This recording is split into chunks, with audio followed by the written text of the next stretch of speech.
Monsieur le Président de l'Assemblée provinciale ici représentée, honorables députés provinciaux, Mesdames et Messieurs les membres du gouvernement provincial, Mesdames et Messieurs les membres du Conseil provincial de sécurité, Madame la maire adjointe de la ville de Koulouzi, Messieurs les bourgmestres de Manika, Dilala et Fungorome,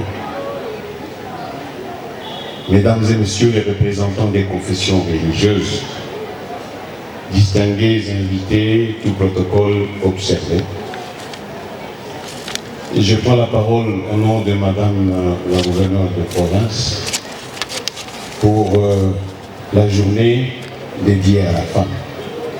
Le 8 mars de chaque année, c'est devenu une habitude, nous nous retrouvons en ces lieux pour non seulement méditer sur la valeur de la femme, sur le poids de la femme, sur la maternité et sur d'autres avantages que Dieu a donnés à la femme.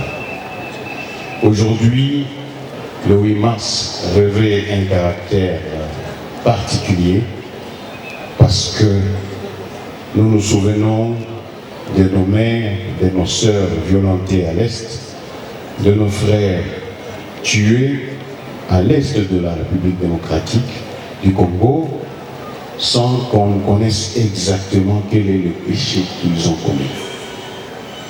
C'est pour cette occasion que, tout en ne négligeant pas les deux thèmes qu'on a cités pour nous sur le plan international, investir en faveur des femmes, accélérer le rythme, sur le plan national, accroître les ressources nécessaires en faveur des femmes et des filles dans la paix pour un Congo paritaire.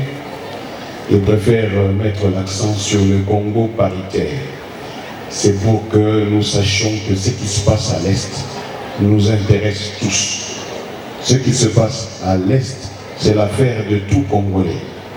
Et donc, nous avons prié aujourd'hui, nous continuons à prier, et que chacun sache que la paix au Congo ne viendra que par les Congolais.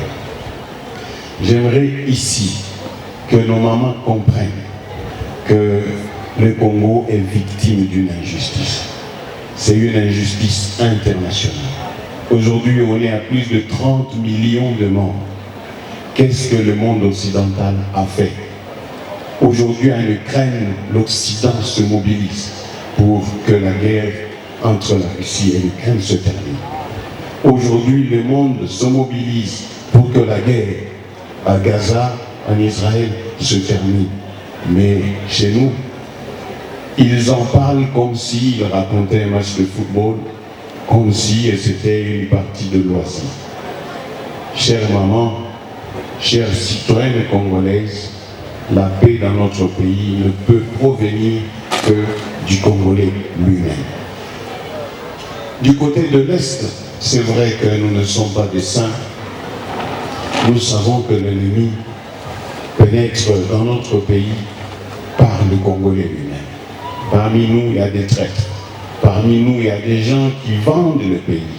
Mais que Dieu puisse s'occuper d'eux, que Dieu puisse rappeler que c'est lui la justice même. Et donc, nous ne devons pas baisser les bras. Battons-nous aux côtés du chef de l'État, commandant suprême. Battons-nous aux côtés du gouverneur de la province, Madame Fifi Masuka, et rappelons-nous que le Dieu que nous prions aujourd'hui, on l'appelle Éternel des armées.